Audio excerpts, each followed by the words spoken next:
Hey everybody, this is Dead Winter Dead with another Battlefield 4 video for you. Today we're taking a look at two different sides of Zavod Rush. This is an Afterthoughts video.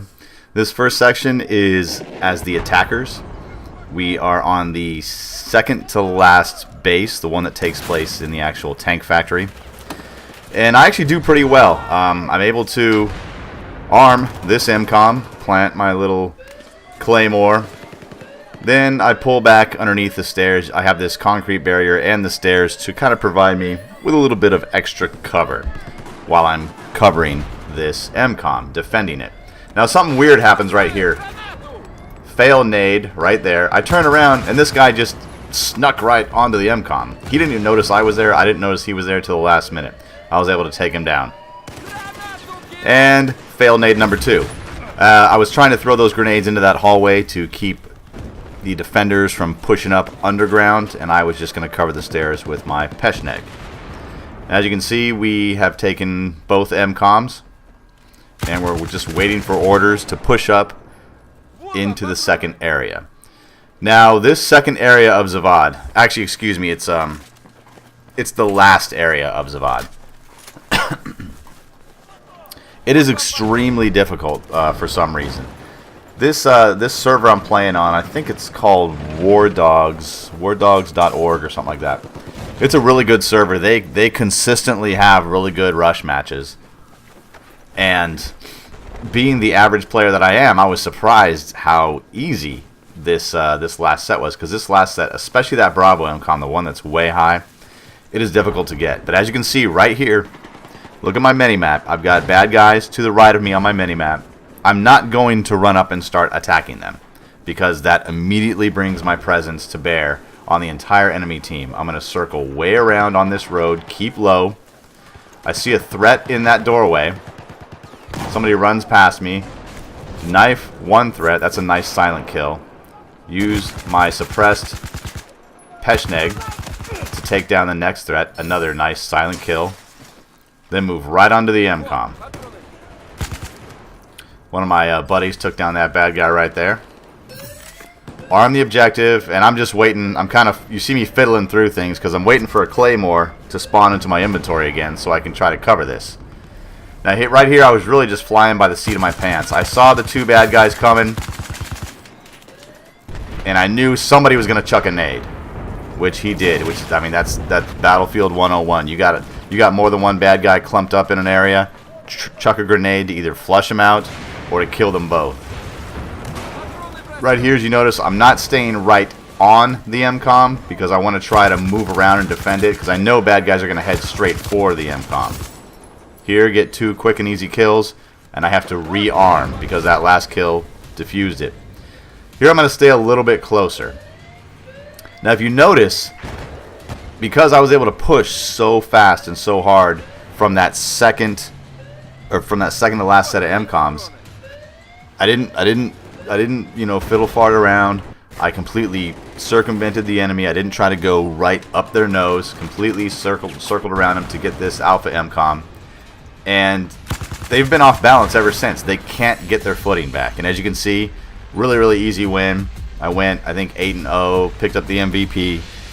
Really simple win. And that was because the defenders just couldn't get their heels dug in. And the attackers just pushed and pushed and pushed and were aggressive.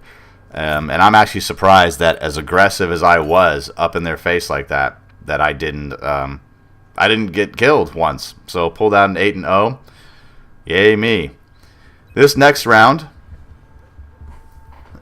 excuse me, is right after it. We now flip-flop and we become the defenders. And again, this is one of those things where you cannot let, as an attacker, you can't let the defenders get dug in. You've got to immediately rush, immediately push forward. I'm a little bit more brazen in this match.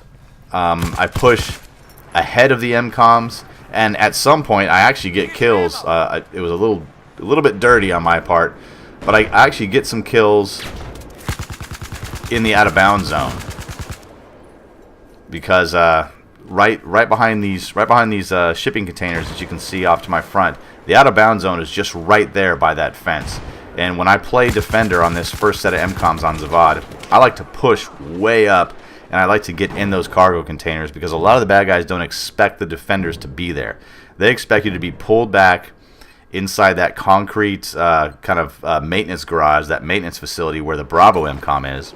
They expect you to be pulled back into that concrete area and holding things down that way. Here, I got 2 deaths. There's your 0 health bug right there for you. The first one was legit. This one, I don't know what's going on with this 0 health bug. I've given up trying to figure it out at this point.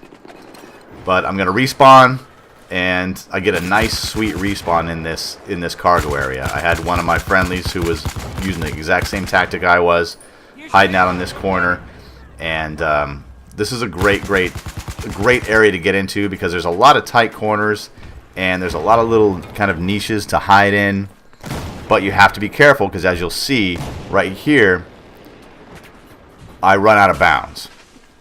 I actually think I get 2 or 3 kills out of bounds, and it's just at the butt end of these tractor trailers right here, right there, out of bounds. So I just kind of spray and pray, get that kill. If there hadn't been a Dorito over that guy's head, I may not have seen him in the fuzzy blackness that is the out of bounds land. So if you're gonna risk taking kills out of bounds, you really need to make sure you know where the enemy is. There, another nice orange Dorito, and I'm able to just kind of spray and pray into the dark and take him down that way. Now, the only problem with using these containers right here as a means of keeping the attackers kind of on their toes is the fact that you can easily get outflanked from either side and then end up very quickly behind enemy lines and in no man's land, which is what happened here. As you just saw on the minimap, they have the Alpha MCOM armed. Right here is a very excellent example of complete aim fail, and one of the reasons why you shouldn't go full auto with an LMG, especially the Peshmerga of the 240 Bravo. I could have had that entire squad there completely wiped if I had been A, concentrating on my burst and tap firing with the Peshmerga, or B, completely just using a different weapon. An M416, an Ace-23, something like that would have been I would have easily been able to take down most of those guys, switch to my secondary, and finish off the rest of them. But I just kind of got into that Rambo seeing red mode and thought I had them all and just laid down on that trigger. And the recoil of the Peshmerga, you know, failed me right there. It completely pushed me back, and I wasn't able to get almost any kills. Hip firing the Peshmerga at close range, not recommended, but sometimes you got to do it, and you can pull off some kind of clinch kills at the last minute. Here the defenders are starting to get smart. They're attacking us from 2 areas, above us and to my back, coming from the forest area, and from the side, as you will see right here. They've got a foothold in this side area, and somebody on the attacking team is popping smoke, which is exactly what you should do in this lower area. Pop smoke in this lower area because it causes a lot of confusion. As you can see, I have no idea what's going on.